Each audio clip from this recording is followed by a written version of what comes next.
നമസ്കാരം.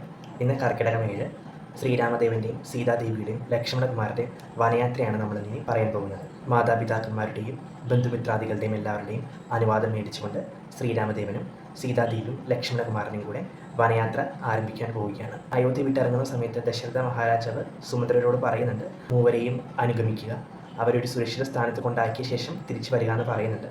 അങ്ങനെ സുമന്ത്രര് തേരെടുക്കുന്നു. സീതാദേവി തേരിലേറുകയും ശ്രീരാമദേവനും ലക്ഷ്മണകുമാരനും സുമന്ത്രരും തേരിനോടൊപ്പം തന്നെ നടന്നു നീങ്ങുകയും ചെയ്യുകയാണ്. അങ്ങനെ അവർ അയോധ്യ കൊട്ടാരത്തിൻ്റെ കവാടത്തിനരികെത്തി.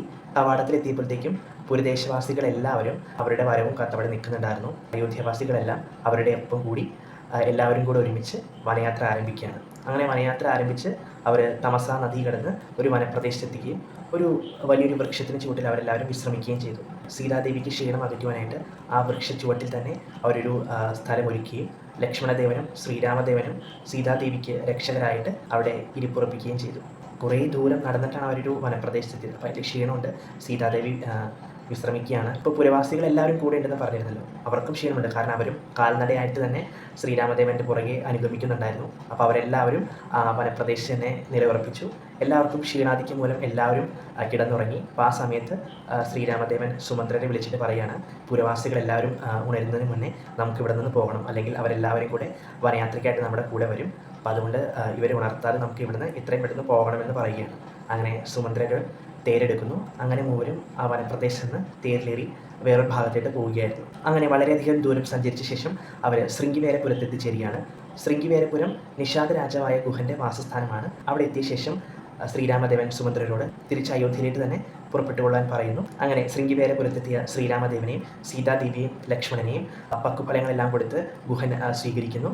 ആ സമയത്ത് ഗുഹൻ ലക്ഷ്മണകുമാരനോട് സംഭവ വികാസങ്ങളൊക്കെ ചോദിക്കുകയാണ്. അപ്പോൾ ലക്ഷ്മണകുമാരൻ പറയുകയാണ്, പിതാവ് കൈകേയി മാതാവിനെ 2 വരം കൊടുത്തിരുന്നു. അതിലൊന്ന് ഭരതകുമാരനെ യുവരാജാവാക്കാമെന്നും രണ്ടാമത്തത് ശ്രീരാമദേവനെ 14 വർഷം വനവാസം അയക്കാമെന്നുമാണ്. അപ്പോൾ ആ വരത്തിൻ്റെ ഫലമായിട്ടാണ് ഞങ്ങൾ മൂവരും ഈ വനപ്രദേശത്ത് എത്തിച്ചേർന്നതെന്ന് ഗുഹനോട് ലക്ഷ്മണകുമാരൻ പറയുകയാണ്. അങ്ങനെ പിറ്റേ ദിവസം ഗുഹൻ മൂവരെയും ഗംഗാനദീ തീരം കടത്തി മറ്റൊരു വാസസ്ഥാനത്തേക്ക് പറഞ്ഞു വിടുകയാണ്. അപ്പോൾ ഗംഗാനദി കണ്ട സീതാദേവി ഗംഗാമാതാവിനെ തൊഴുതു പൂജിക്കുന്ന ഒരു രംഗമൊക്കെ രാമായണത്തിൽ പറയുന്നുണ്ട്. അങ്ങനെ ഗുഹൻ ഒരു തോണി കൊണ്ടുവരികയും ശ്രീരാമദേവനെയും സീതാദേവിയെയും ലക്ഷ്മണകുമാരനെയും ആ തോണിയിലേറ്റിയിട്ട് ഗംഗാനദിയുടെ മറുതീരം കടത്തിവിടുകയാണ് ചെയ്യുന്നത്. മറുകര എത്തിയപ്പോൾ ശ്രീരാമദേവൻ ഗുഹനോട് പറയുന്നുണ്ട്, 14 വർഷത്തെ വനവാസത്തിന് ശേഷം നാം ഇവിടെ തിരിച്ചു വരുന്നതായിരിക്കും. ഗുഹനെയും കണ്ട ശേഷമായിരിക്കും അയോധ്യയിലേക്ക് പ്രയാണം തുടങ്ങുക എന്ന് പറയുന്നുണ്ട്. അങ്ങനെ ഗുഹനെ സമാധാനിപ്പിച്ച് പറഞ്ഞുവിട്ട ശേഷം ശ്രീരാമദേവനും സീതാദേവിയും ലക്ഷ്മണകുമാരനും വനയാത്രയുടെ അടുത്ത ഘട്ടം ആരംഭിച്ചു. അങ്ങനെ കുറേ ദൂരം നടന്ന ശേഷം അവർ അടുത്തൊരു ആശ്രമത്തിലെത്തി. അത് ഭരദ്വാജ മുനിയുടെ ആശ്രമമാണ്. ഭരദ്വാജ മുനി മൂവരെയും സ്വീകരിച്ചു. അങ്ങനെ ഭരദ്വാജാശ്രമത്തിൽ ആ ദിനം അവർ കഴിഞ്ഞുകൂടി. പിറ്റേ ദിവസം അവർ ഭരദ്വാജാശ്രമത്തിൽ നിന്നും വനയാത്ര ആരംഭിക്കുകയാണ്. അങ്ങനെ അവർ കാളിന്തി നദി കടന്ന് വാൽമീകി ആശ്രമത്തിലേക്ക് എത്തിച്ചേർന്നു. വാൽമീകി ആശ്രമത്തിലാണ് മഹാമുനിയായിട്ടുള്ള വാൽമീകി താമസിക്കുന്നത്. അങ്ങനെ വാൽമീകി ആശ്രമത്തിൽ എത്തിച്ചേർന്ന ശ്രീരാമദേവനെയും സീതാദേവിയെയും ലക്ഷ്മണകുമാരനെയും വാൽമീകി സ്വീകരിക്കുന്നു. അപ്പോൾ ആ സമയത്ത് ശ്രീരാമദേവൻ ചോദിക്കുന്നുണ്ട്, സീതാദേവിയോടൊപ്പം ഞങ്ങൾക്ക് സുരക്ഷിതമായിട്ട് കഴിയാൻ പറ്റിയൊരു വാസസ്ഥലം പറഞ്ഞു തരണം, അത് കാണിച്ചു തരണമെന്ന് ശ്രീരാമദേവൻ വാൽമീകിയോട് പറയുന്നുണ്ട്. അപ്പോൾ വാൽമീകി മഹർഷിക്ക് കേട്ടിട്ട് അത്ഭുതം തോന്നുകയാണ്. കാരണം പരിപാലകനായ മഹാവിഷ്ണുവാണ് മുനിയോടൊരു സ്ഥലം കാണിച്ചു തരാനായിട്ട് പറയുന്നത്. അങ്ങനെ വാൽമീകി മഹർഷി ശ്രീരാമദേവനോട് തൻ്റെ കഥ പറയുകയാണ്. വാൽമീകി മഹർഷി പണ്ടേ ഒരു കാട്ടാളനായിരുന്നു. കൊടും കാടാണല്ലോ. അപ്പോൾ ആ കാട്ടിലൂടെ സഞ്ചരിക്കുന്ന ആളുകളുടെ വസ്ത്രങ്ങളും ആഭരണങ്ങളും പണമൊക്കെ മോഷ്ടിച്ച് അതിൽ നിന്ന് കുടുംബം പോറ്റിയിരുന്ന ഒരാളായിരുന്നു വാൽമീകി.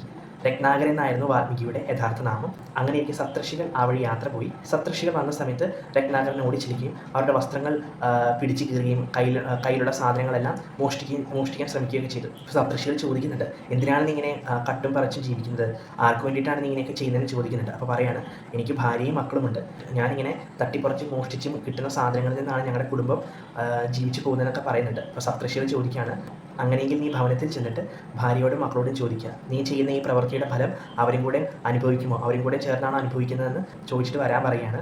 നീ തിരിച്ചു വരുന്നത് വരെ ഞങ്ങളോട് നിൽക്കും.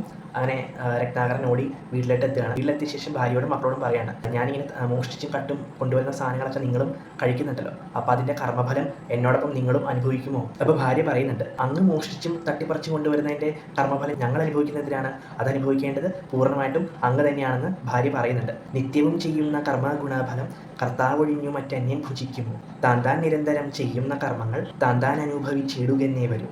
ഇങ്ങനെയാണ് രാമായണത്തിൽ എഴുത്തച്ഛൻ ആ സന്ദർഭം പറയുന്നത്. അതായത് എഴുത്തച്ഛൻ പറഞ്ഞു വയ്ക്കുന്നത് ഇത്രയേ ഉള്ളൂ, താൻ ചെയ്യുന്ന പ്രവൃത്തിയുടെ ഫലം, അതായത് ആ കർമ്മഫലം താൻ തന്നെ അനുഭവിച്ച് തീരണമെന്നാണ് എഴുത്തച്ഛൻ ഇതിലൂടെ പറയുന്നത്.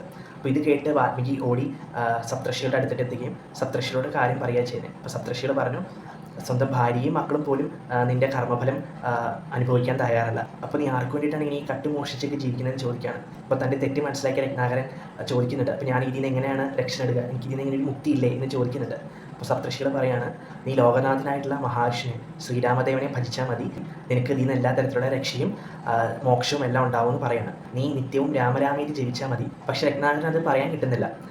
രത്നാകരൻ പറയുമ്പോഴെല്ലാം അത് തെറ്റിപ്പോവാണ്. അപ്പോൾ മുനിമാർ പറയാണ്, നോക്കൂ അവിടെ 2 മരമുണ്ടല്ലോ, അപ്പോൾ നീ ആ മരത്തിൻ്റെ ചുവട്ടിൽ പോയിരുന്നിട്ട് മര മര മര അങ്ങനെ ചൊല്ലാൻ പറയാണ്. ഒപ്പം സപ്തർഷികൾ പറയുന്നുണ്ട്, ഞങ്ങൾ പോയി തിരിച്ച് വരുമ്പോഴത്തേക്കും നിന്നെ വന്ന് കണ്ടുകൊള്ളാം, അപ്പം ആ സമയമാകുമ്പോഴത്തേക്കും നിനക്ക് ഇതിൽ നിന്നെല്ലാം മുക്തി കിട്ടും, നീ ചെയ്ത പ്രവൃത്തി നിന്നെല്ലാം ആ സമയത്ത് നിനക്ക് മുക്തി ഉണ്ടാവും എന്ന് പറഞ്ഞിട്ട് അവരവിടെ നിന്ന് പോവുകയാണ്. അപ്പം അങ്ങനെ രത്നാകരൻ ആ 2 മരത്തിൻ്റെയും ചുവട്ടിലിരുന്നിട്ട് മര മര എന്ന് ജപിച്ചു തുടങ്ങി. അങ്ങനെ മര മര മര മര മര മര മര അങ്ങനെ രാമരാമ എന്നുള്ള നാമം നിത്യം ജപിച്ച് തുടങ്ങി. അങ്ങനെ വർഷങ്ങൾ കടന്നുപോയി രത്നാകരനെ ചിതൽപുറ്റ് വന്ന് മൂടി. ചിതൽപുറ്റിന് സംസ്കൃതത്തിൽ പറയുന്ന പേരാണ് വാൽമീകം. അങ്ങനെ സപ്തർഷികൾ വർഷങ്ങൾക്ക് ശേഷം തിരിച്ച് ആ വഴി തന്നെ വരികയും ചെയ്തു. അങ്ങനെയാണ് വാൽമീകി മഹർഷിയുടെ പുതിയൊരു ജീവിതം ആരംഭിച്ചത്. ഈ വാൽമീകി മഹർഷിയാണ് ഇന്ന് ലോകം മുഴുവൻ ഉദ്ഘോഷിക്കുന്ന രാമായണത്തിൻ്റെ മൂലഗ്രന്ഥമായിട്ടുള്ള വാൽമീകി രാമായണം എഴുതി ചിട്ടപ്പെടുത്തിയത്. അങ്ങനെ ഇന്നത്തെ കഥാസന്ദർഭങ്ങൾ എല്ലാവർക്കും ഇഷ്ടപ്പെട്ടെന്ന് വിചാരിക്കുന്നു. എല്ലാവർക്കും നമസ്കാരം.